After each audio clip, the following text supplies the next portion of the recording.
Superstar KZ telekonkursining qatnashchilari Rasul Supiyev va Adiljon Umarov qarshilayli. Bevafo bo'lma, yolg'iz tashlama.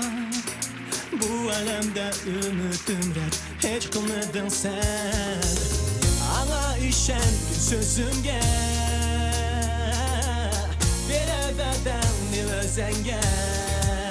Do'stlarimiz mangu bo'lsin, sevgi bilan chin bog'lab qo'ysin.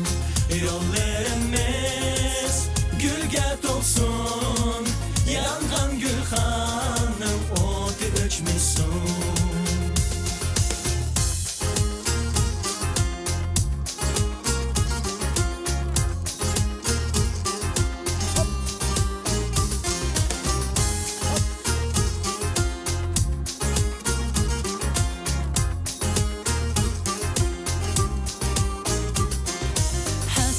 Salma, muhabbet asla hayatının en süken unutmaz çeği.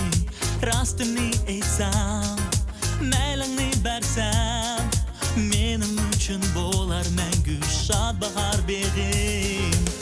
Ana işengin sözünge, berey verdemni özenge.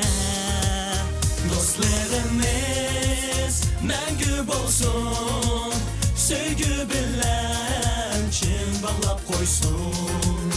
Yollarımız gülge tolsun, yangan gülxanning o'ti o'chmasin.